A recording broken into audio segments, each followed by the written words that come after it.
That's even worse. All the best people are crazy. All the best people are. What's up, crazies? My name's Jessie and welcome back to my YouTube channel.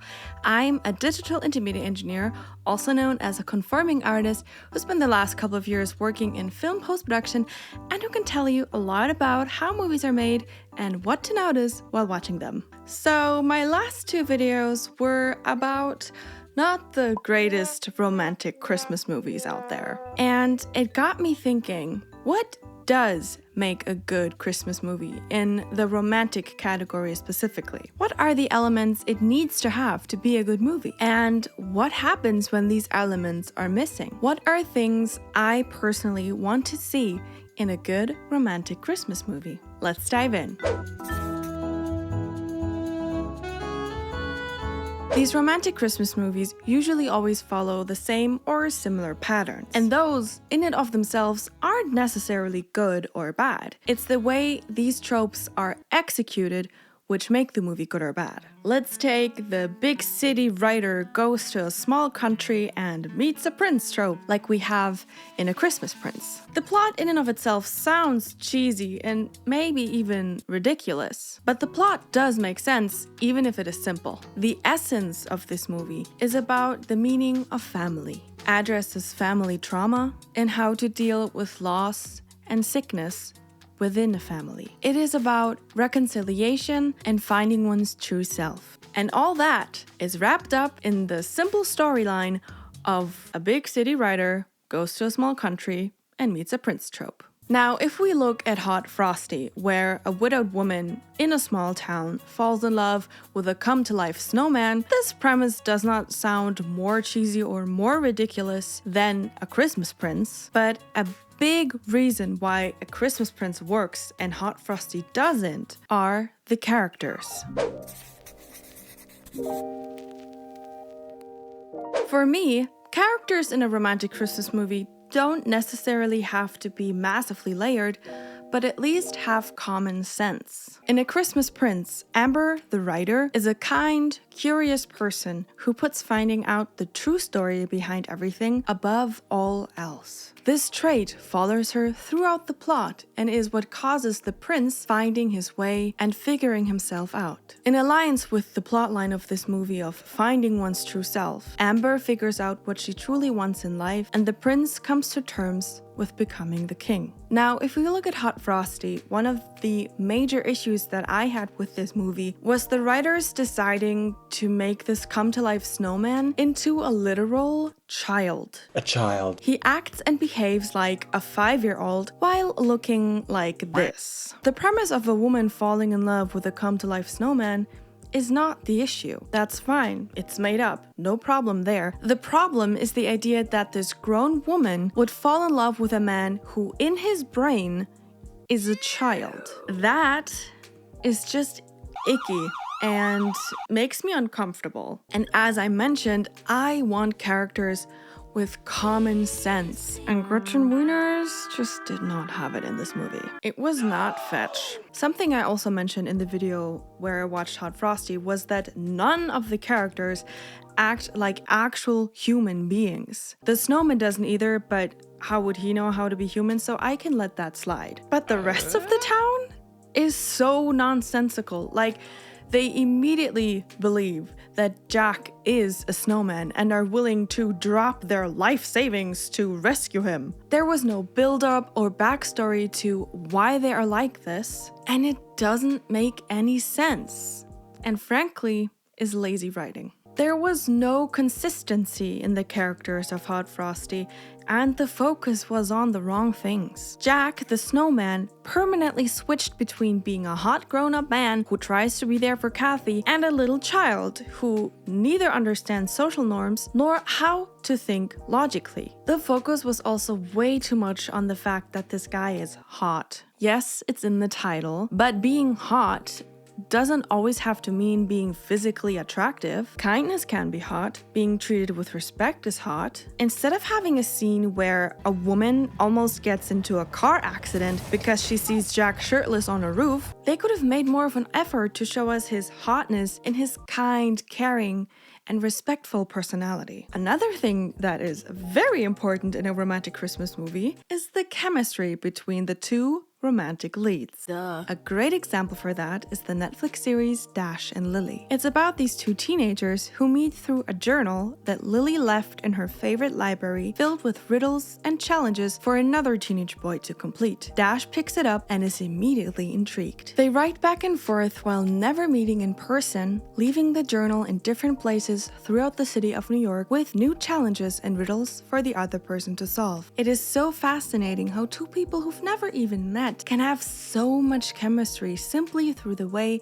they interact with each other through their writing. They have banter and wit, but also a curiosity and a true fascination for each other. They match well in their interests while still having enough differences to challenge the other person to grow and step out of their comfort zone. Contrary to this couple is the couple in Our Little Secret. I don't think there has ever been a couple with less chemistry than Lindsay Lohan and Ian Harding. I am sorry to say. Lindsay's character is a pushover with no common sense who lets herself be underappreciated by every single person around her. And Ian is a man-child who manipulates and insults people without apologizing and throws temper tantrums when he doesn't get his way and makes completely wrong assumptions about people and then tells them what's what, even though he couldn't be more wrong. This movie tried its best with montages to try and convince us that these two were made for each other, but there was just no spark.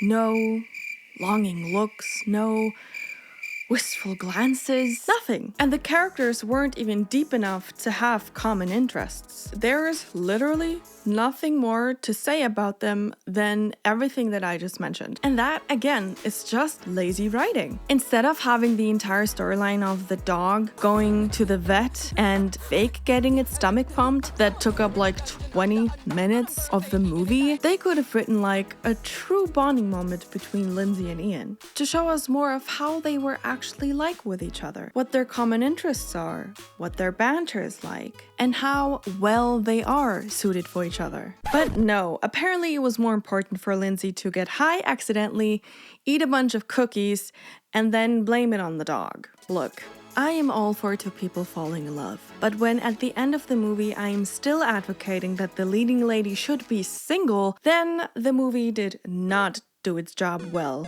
convincing me otherwise.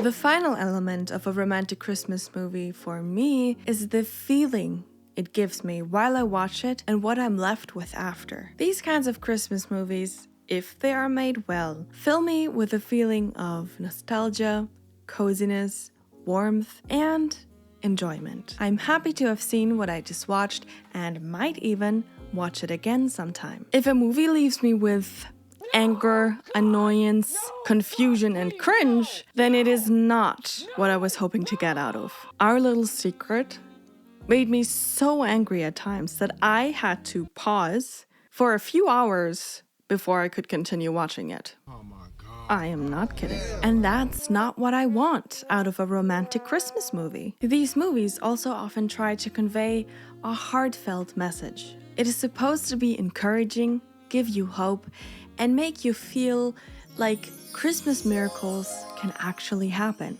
One of those messages of hope, for example, is overcoming grief. Both A Christmas Prince and Hot Frosty have a big focus on that. But the message is way better conveyed in A Christmas Prince. Here, they have a build-up backstory for the prince who lost his father, whom he was estranged with. But not only did he lose his father, so did his sister. His mother lost her husband, and the kingdom lost their benevolent king. Prince Richard is in deep conflict with himself. How could he ever live up to his father's legacy? How can he lead a kingdom without his father's guidance? The movie makes a point of him finding out exactly that. Meanwhile, in Hot Frosty, Kathy also lost her husband, but we know nothing about him. What he was like, how he affected Kathy, and what it was like to lose him. The only thing we know is that he fixed things around the house and that Kathy doesn't know how to live without him. But we don't see her working through that grief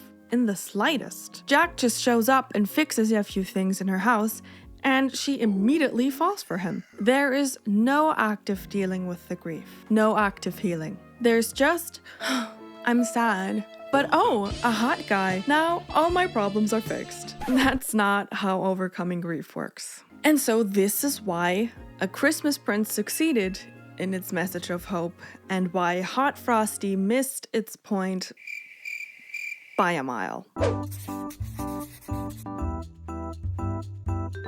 In order for a romantic Christmas movie to be good, I want a cohesive plot, which doesn't have to be deep and can be tropey. But I need the characters to have common sense. I want the message to be clear and to be communicated in a way that makes sense. I want something sweet with heart that might even make me shed a little tear. Something that puts me into a Christmassy mood with a satisfying end where I can turn off the TV with a smile. Thank you guys so much for watching. Let me know what your favorite Christmas movie is, romantic or not, in the comments down below. I have a little news for you. Next Monday, I would usually post on my second channel, Jessie Grace, where I make music. However, since it is the last Monday of the year, you can expect a little something on here. Also, tune in to Jessie Grace on the 25th of December for a little Christmas surprise. Don't forget to like, comment, and subscribe, and turn on notifications to never miss an upload and all the amazing content